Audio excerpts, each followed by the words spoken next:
Alright, YouTubers. So, putting disc brakes on a Ford 9-inch. So, I ordered these brackets off of eBay. It was like 85 bucks. Came with all the hardware, all coated and everything. So, this is how they mount onto your end of your axle tubes. You got your one plate here, and then it does come with a spacer if you don't have one already. That makes it so you don't crush your bearing. Use, two big spacers on top and bottom of each side.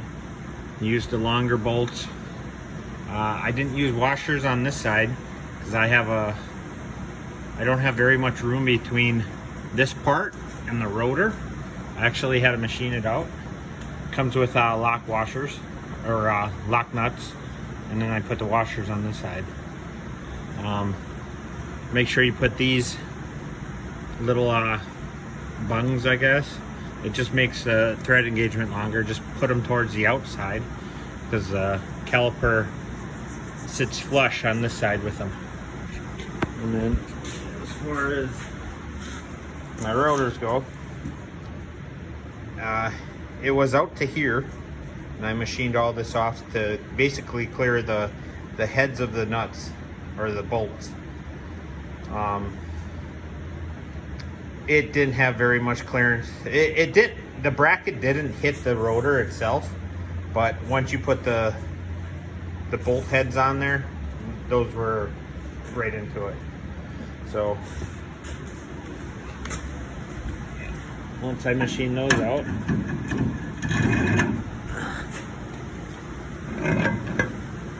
you can see there's not a whole lot of room in there.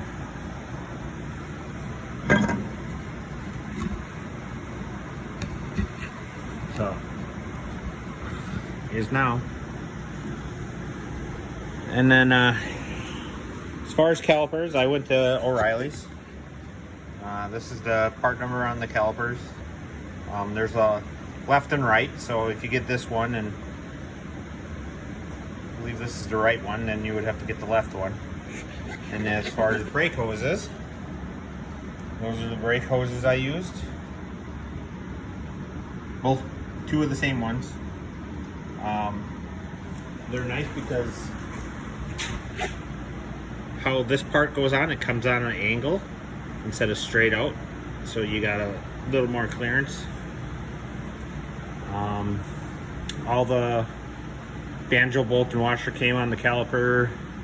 The hose came with some more washers. I did have these tabs while I welded these tabs on, but I had to file them out to a 6-point, so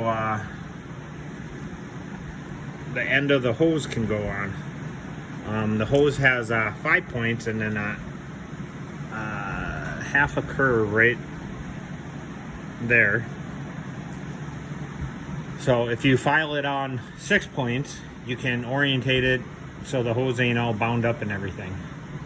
And then once you get your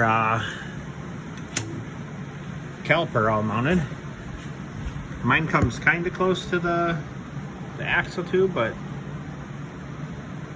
it has plenty of clearance, plenty of movement. It has good clearance from the bolts. Good pads. Lots of room. They sit pretty strong. Like the brackets don't flex.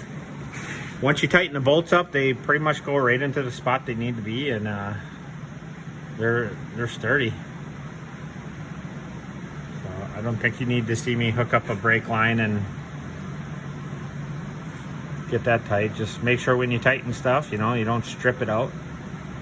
The banjo bolts, they do have a hole through them, so tighten them up pretty tight, and then bleed the brakes. If they leak, tighten them a little more. So, and then these are the brake pads I got. I didn't get nothing special. They're back brakes.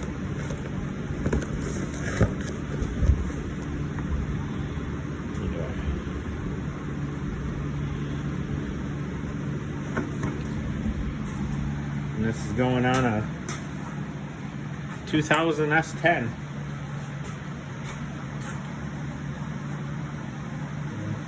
"13" inch wide slicks. All right, thank you guys.